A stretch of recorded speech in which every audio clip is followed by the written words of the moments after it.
السلام عليكم ورحمة الله وبركاته.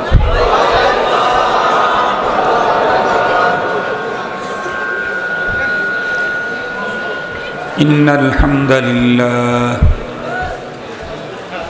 نحمده ونستعينه ونستغفره ونؤمن به ونتوكل عليه ونعوذ بالله من شرور أنفسنا ومن سيئات أعمالنا من يهده الله فلا مضل له ومن يضلله فلا هادي له ونشهد أن لا إله إلا الله وحده لا شريك له ونشهد أن سيدنا وسندنا وحبيبنا وشفيعنا وطبيبنا وطبيب قلوبنا وأولانا ومولانا محمدا عبده ورسوله الذي يرسله بالحق إلى الخلق بشيرا ونذيرا وداعيا إلى الله بإذنه وسراجا وقمرا منيرا أما بعد فأعوذ بالله من الشيطان الرجيم بسم الله الرحمن الرحيم اليوم أكملت لكم دينكم وأتممت عليكم نعمتي ورضيت لكم الإسلام دينا صدق الله مولانا العظيم وصدق رسوله النبي الأمي الكريم ونحن على ذلك لمن الشاهدين والشاكرين والذاكرين والحمد لله رب العالمين اللهم صل على سيدنا مولانا محمد وعلى آله وأصحابه وبارك وسلم اللهم صل على سيدنا مولانا محمد وعلى آله وأصحابه وبارك وسلم يا رب صل وسلم دائما أبدا على حبيبك خير الخلق كلهم معزز محترم অধ্যকার সিরাজগঞ্জের ঐতিহ্যবাহী কান্দাপাড়া কবরস্থান মাদ্রাসার ইন্তেজামে আয়োজিত সালানা দিনী ইজলাসের শ্রদ্ধাভাজন সম্মানিত সভাপতি মুআজ্জাজ হযরত বুজুর্গ উলামায়ে কেরাম, বিভিন্ন দিনী মাদারিস থেকে আগত আজিজ তালাবা, বিভিন্ন গ্রাম অঞ্চল এবং দূরদারাজের এরিয়া থেকে সমাগত সম্মানিত সুধী, সর্বপ্রথম আল্লাহ পাকের দরবারে আলিশানে লাখো কোটি শুকর যে মহান রব্বুল আলামিন আমাদের হায়াতকে দীর্ঘায়িত করে আজকের এই মুহূর্ত পর্যন্ত সুস্থ সবল রেখে দুনিয়ার হাজারো ব্যস্ততাকে পিছনে ফেলে রেখে দ্বীনের নিসবতে কোরআনে পাকের মহব্বতে জান্নাতি আয়োজনে আমাদেরকে হাজিরির যে সুযোগ দান করলেন, সে মহান সত্তার দরবারে আমরা প্রত্যেকেই শুকরগুজার হচ্ছি। জবান খুলে ভক্তি সহকারে মহব্বত নিয়ে দিল থেকে আবেগের সাথে উচ্চ কণ্ঠে সকলেই পড়ে নেই আলহামদুলিল্লাহ।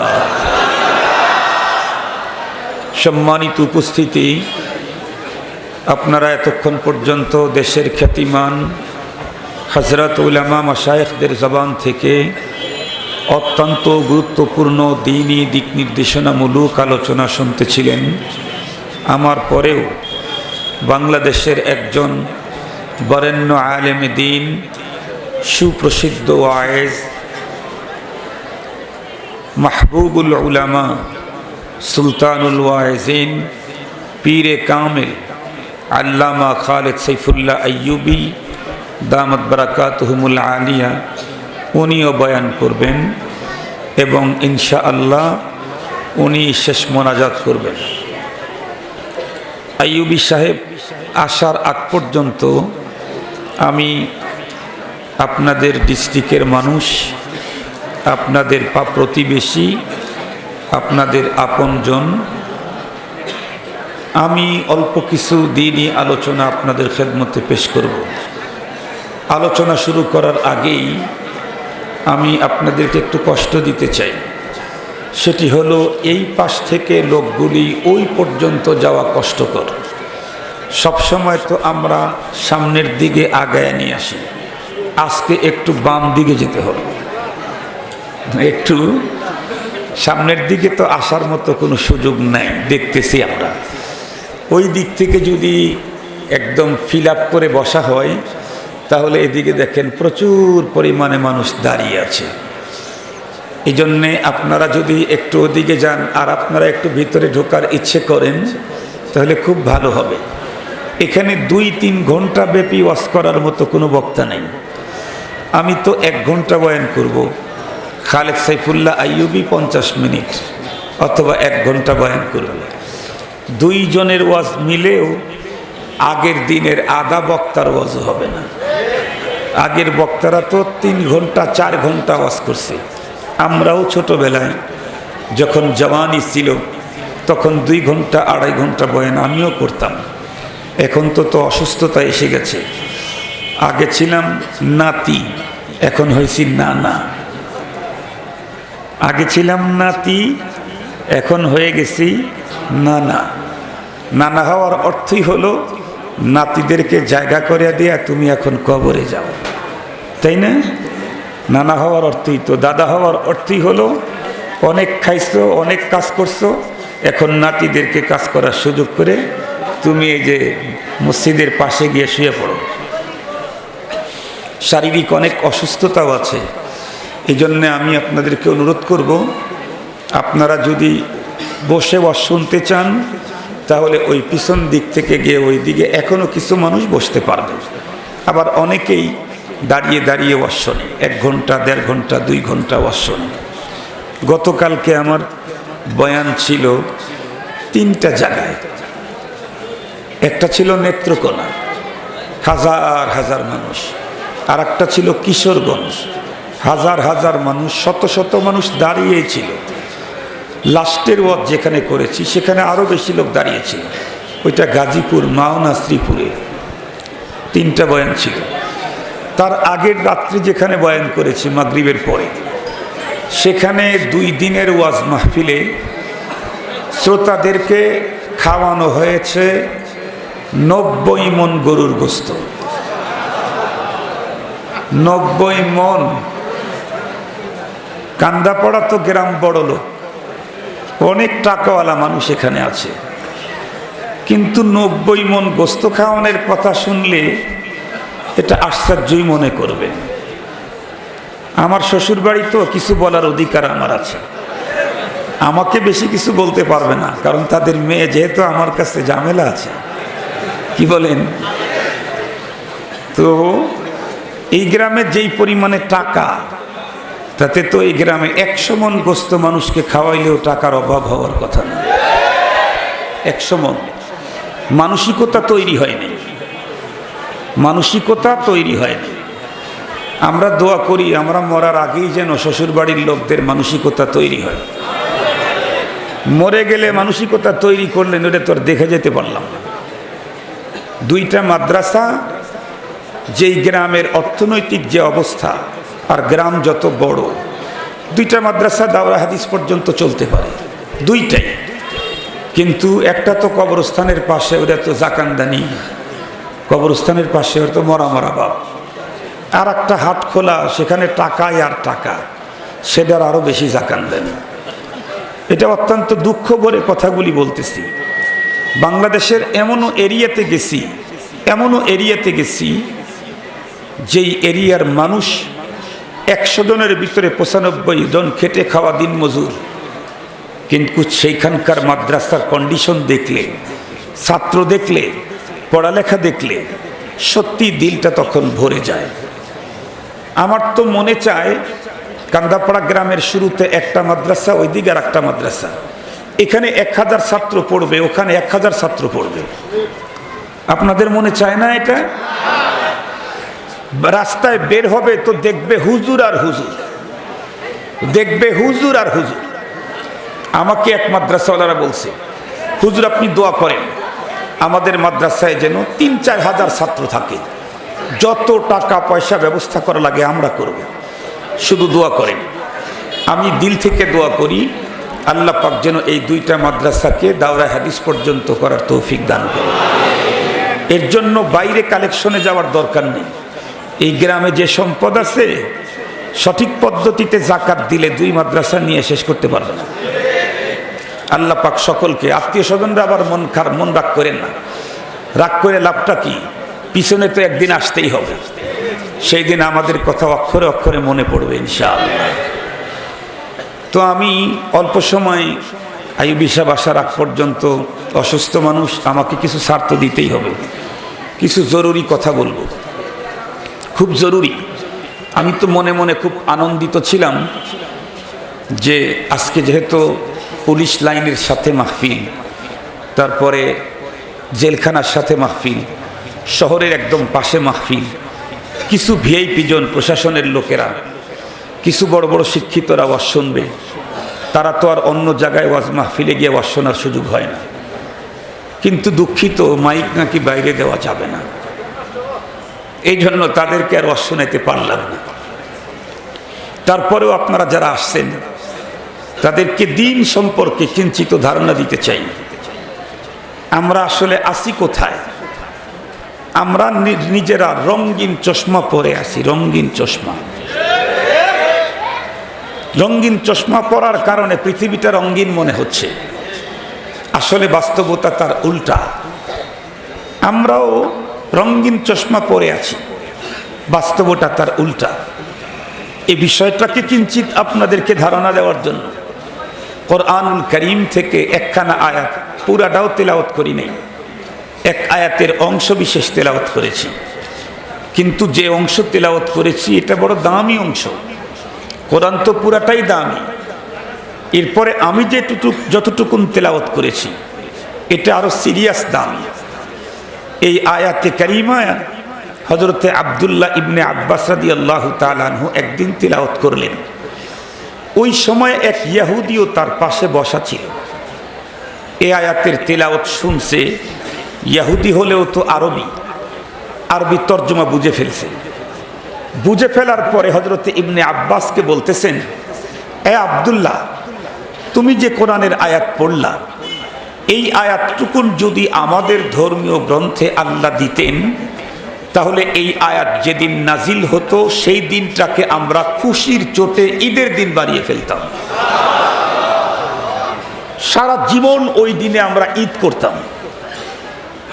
এই আয়াতের কি পরিমাণে মর্ম, কি সে মহান ঘোষণা, যেই ঘোষণা একজন ইহুদি শোনার পরে তাদের ধর্মীয় গ্রন্থে এই আয়াত পাওয়ার আকাঙ্ক্ষা করে ঈর্ষান্বিত হয়। অবশ্য হযরতে ইবনে আব্বাস রাদিয়াল্লাহু তাআলা আনহু চমৎকার জবাব দিয়েছেন ইহুদিকে ডেকে বললেন, এই মিয়া ইহুদি, এই আয়াত তোমাদের ধর্মীয় গ্রন্থে নাজিল হলে তোমরা আয়াত নাজিলের দিনটাকে ঈদের দিন বানিয়ে ফেলতে। তোমরা জানো কি আমাদের আল্লাহ পাক এই আয়াত আমাদের কোরআনে কোন দিন নাজিল করেছেন? ইহুদি বলে, না তো। হযরতে ইবনে আব্বাস রাদিয়াল্লাহু তাআলা আনহু বললেন, আল্লাহ পাক তো এই আয়াতটাকে ডাবল ঈদের দিনে নাজিল করেছেন, ডাবল ঈদের দিনে নাজিল করেছেন। তাহলে এখন আমাদের 2টা বিষয় জানতে হবে। একটা হলো এই আয়াতের কি এমন ঘোষণা, কি এমন বাণী যার কারণে ইহুদি ঈর্ষান্বিত হলো। দ্বিতীয় নাম্বার হলো ডাবল ঈদের দিনে এই আয়াত নাজিল হয়েছে, সে আবার কোন দিন? এই আয়াতটা নাজিল হলো কখন? এই দুইটা বিষয় আজকে আপনাদের খেদমতে বলবো। আমার ওয়াজ শেষ ইনশাআল্লাহ। এখানে যত উলামায়ে কেরাম আছেন, তালাবায়ে আজিজ যারা আছে, তারা তো অবশ্যই জানে আল ইয়াউমা আকমালতু লাকুম দীনাকুম ওয়া আতমামতু আলাইকুম নি'মাতি ওয়া রাদিতু লাকুমুল ইসলাম দীনা। এই আয়াতটাকে আল্লাহ পাক নাজিল করেছেন আমাদের মহানবী সাল্লাল্লাহু আলাইহি ওয়াসাল্লামের বিদায়ী হজে আরাফার দিন। সুবহানাল্লাহ। আরাফা তো হজ, আরাফার দিনকে একটা হজ, এই ঈদ আরাফাকে একটা ঈদ ধরা হয়েছে। সাথে সাথে আবার ওই দিনটা ছিল জুমাবার। কি বার ছিল? ইয়াউমুল জুমা, ইয়াউমুল ঈদ আল উসবু লিল মুসলিমিন। ঈদের জুমার দিন তো মুসলমানদের সাপ্তাহিক ঈদের দিন, তাহলে ডাবল ঈদের দিনে এই আয়াত নাজিল করেছেন। আসরের নামাজের পরে আরাফার মাঠে নবীজি উটের উপরে সওয়ার ছিলেন। এমতো অবস্থায় এ মহান ঘোষণা নাজিল করলেন আল্লাহ পাক। ঘোষণা কি? আল ইয়াউম আকমালতু লাকুম দীনাকুম ওয়া আতমামতু আলাইকুম নি'মাতি ওয়া রাদিতু লাকুমুল ইসলাম দীনা। ঘোষণা তিনটা, কিন্তু আমি আজকে আলোচনা করব একটা নিয়ে, সেটা হচ্ছে আল ইয়াউম আকমালতু লাকুম দীনাকুম। আল্লাহ পাক বলেন, আজকের এই দিনে আমি তোমাদের জন্য তোমাদের দিনকে পরিপূর্ণ করে দিলাম। এটা মহান ঘোষণা।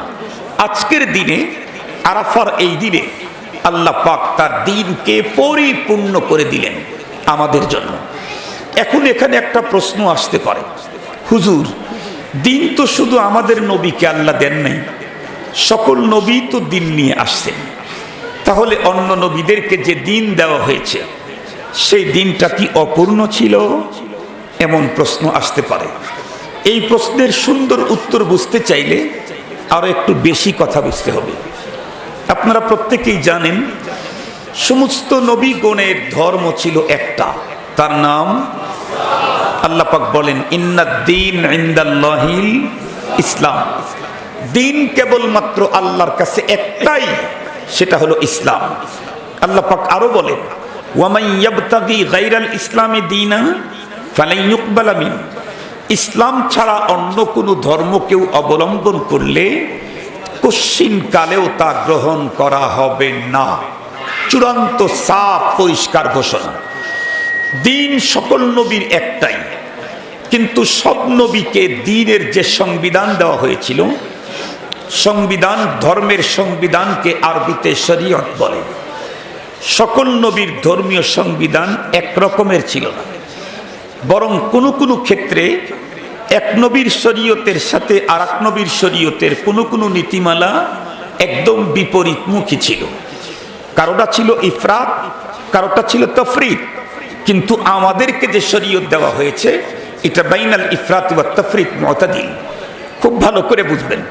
যেমন এক নবীর শরীয়তের বিধান ছিল, কারো কাপড়ে যদি নাপাকি লেগে যায় তাহলে এটার কিয়ামত পর্যন্ত ধুইলে পবিত্র হবে না, ওই অংশ কেটে ফেলে দিতে হবে।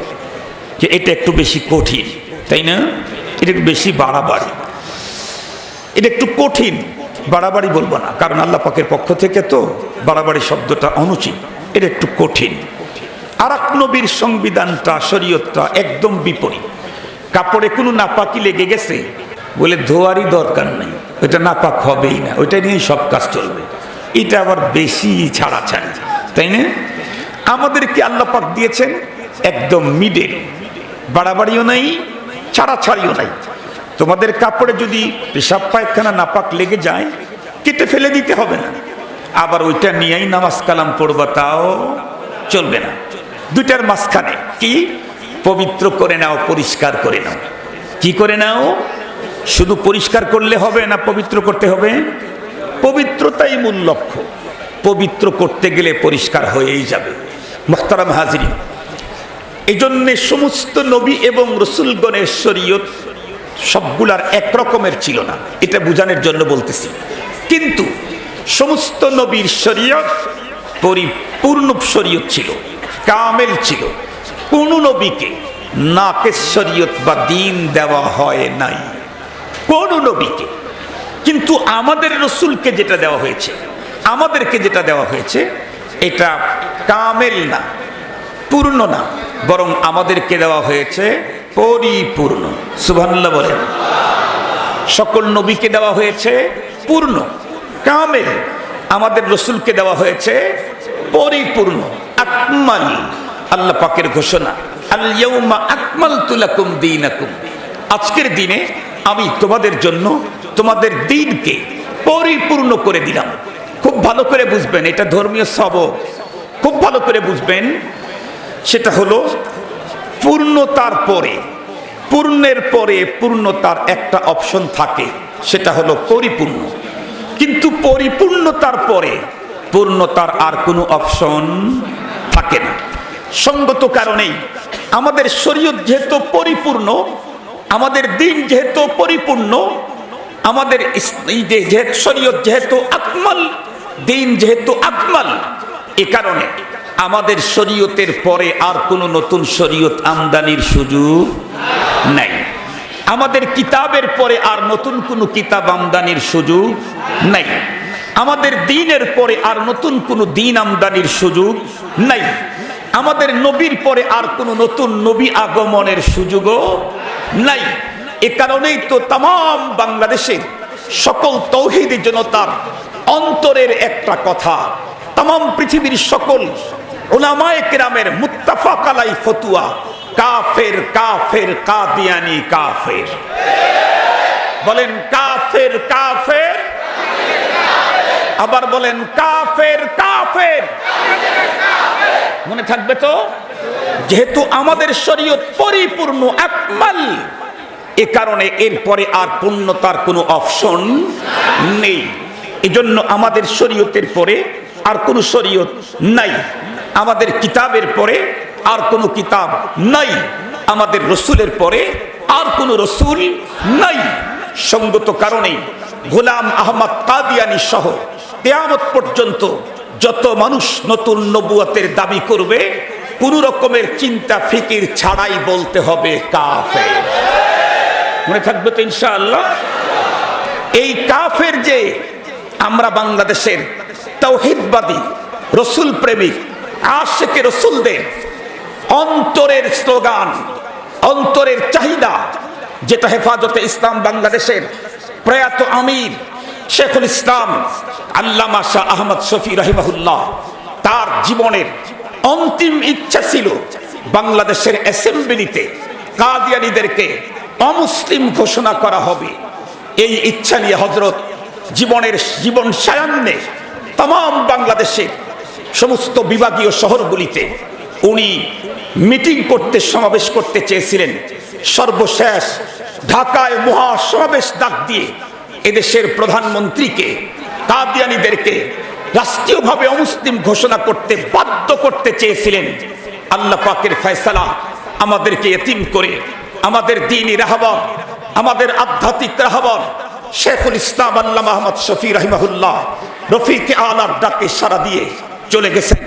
কিন্তু উনি যাওয়ার আগে মামুনুল হক, খালেদ সাইফুল্লাহ আইয়ুবী, আব্দুল বাসেত খান সহ বাংলাদেশের শীর্ষস্থানীয় উলামায়ে কেরামদেরকে হযরত ডেকে হাত ধরে মাথায় হাত রেখে বলেছেন, আমি আমার জীবদ্দশায় এ কাজ যদি করতে পারলাম, নাইলে তোমরা তোমাদের জীবদ্দশায় মহানবী সাল্লাল্লাহু আলাইহি ওয়াসাল্লামের খতমে নবুয়তের চেয়ারটাকে যে কোনো ভাবেই হোক রাষ্ট্রীয়ভাবে এটাকে 100% আমাদের আবেদন মানতে বাধ্য করে দিবা। এজন্যে আমাদের সকল মুসলমান নারী আর পুরুষদের মনের দাবি, প্রাণের দাবি, নবীর পরে নবী নাই, সংসদেও আইন চাই। কথাটা হবে হলো নবীর পরে নবী নাই, সংসদেও আইন চাই।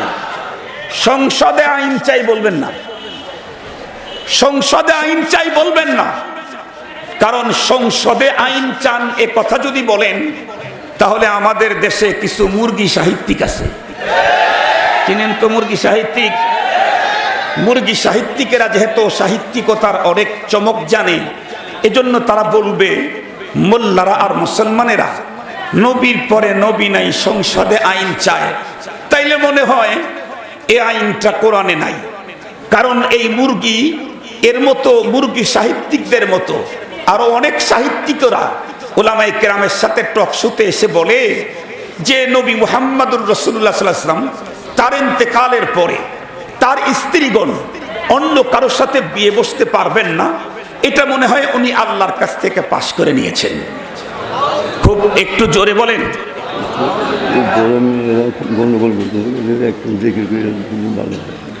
জেকের করে মেয়েদের গন্ডগোল বিয়ে হইব, মেয়েরা তো গন্ডগোল করবই, প্রধান চেয়ারটাই তাদের। ওদের থামানোর ক্ষমতা আমাদের আছে নাকি? ওরা আমাদেরকে থামায়। ওদেরকে থামানোর ক্ষমতা আমাদের নাই, ওরা আমাদেরকে থামায়া দেয়। আমাদেরকে থামায় দেয় না? ওয়াজ করতে যাইতে গেলে রাস্তায় থামায় দেয় ওরা আমাদেরকে। ওইখানে হাত দিলে তো মাহফিল বন্ধ হয়ে যাবে। ওরাদেরকে গন্ডগোল করতে দেন। আল্লাহ বাঁচাইছে যে উপরে গন্ডগোল চলতেছে, আল্লাহ বাঁচাইছে গন্ডগোল যা চলতেছে সব উপরে। আমরা একটু নিরাপদেই আছি। আমরা নিরাপদে আছি না? তবে এই যে মা বোনেরা, খালারা, বিটিরা যারা আসছেন, আপনারা যদি গন্ডগোল বন্ধ না করেন, আপনাদের দুর্নাম সারা বাংলাদেশে ছড়ায় দেওয়ার জন্য আমার জবানটাই যথেষ্ট। এই জন্য গন্ডগোল করেন না, কিছু কথা শুনেন।